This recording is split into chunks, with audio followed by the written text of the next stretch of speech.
Assembly ఎన్నికల్లో ఓడిపోయిన తరువాత బీఆర్ఎస్ పార్టీకి ప్రకృతి కూడా పెద్దగా సహకరించడం లేదు. ఒకవైపు అసెంబ్లీ ఎన్నికల్లో ఓటమి, ఆ తరువాత బీఆర్ఎస్ పార్టీ అధినేత కేసీఆర్ గారు బాత్రూమ్ లో జారిపడటం, తుంటి ఎముక విరగడం, బెడ్ రెస్ట్ కే పరిమితం కావడం, తాజాగా Cantonment BRS party MLA Lasya Nanditha ప్రమాదంలో మరణించడం, 2 సార్లు యాక్సిడెంట్ జరిగినా గానీ, ప్రమాదం గురైనా గానీ బయటపడ్డ లాస్య నందిత 3వసారి మాత్రం బయట పడలేకపోయారు. ఇలా బీఆర్ఎస్ పార్టీకి అసెంబ్లీ ఓటమి తర్వాత మొత్తం సమస్యల సుడిగుండంలో చిక్కుకుపోతున్నది బీఆర్ఎస్ పార్టీ.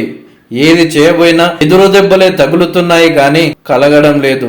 నల్గొండ సభలో మేడిగడ్డకు మేం కూడా పోతామన్న కేసీఆర్ మాటలను నిజం చేస్తూ బయలుదేరిన గులాబీ నేతలకు ఇవాళ బిగ్ షాక్ తగిలింది. బీఆర్ఎస్ పార్టీ ఎమ్మెల్యేలు వెళ్తున్న బస్సు టైర్ జనగామ జిల్లా నెల్లుట్ల వద్ద ఒక్కసారిగా బ్లాస్ట్ అయింది. దీంతో ఎమ్మెల్యేలు, మీడియా ప్రతినిధులు ఉలికి పడ్డారు.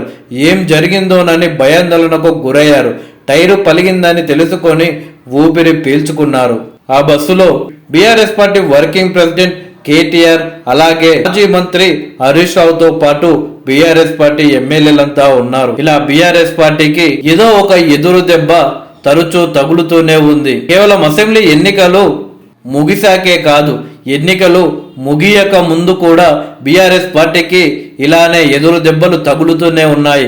10 సంవత్సరాలు తెలంగాణ రాష్ట్రాన్ని ఎంతో బలంగా పరిపాలించిన టీఆర్ఎస్ పార్టీ ఏదైతే బీఆర్ఎస్ పార్టీగా మారిందో అప్పటి నుండి బీఆర్ఎస్ పార్టీకి అన్ని ఎదురు దెబ్బలే తగులుతున్నాయి. కేసీఆర్ గారు అనవసరంగా టీఆర్ఎస్ గా ఎంతో అదృష్టంగా ఉన్న పేరును మార్చి అనవసరంగా బీఆర్ఎస్ అనే పేరు పెట్టాడు అని బీఆర్ఎస్ పార్టీకి సంబంధించిన కొందరు నేతలు మాట్లాడుకుంటున్నారంట.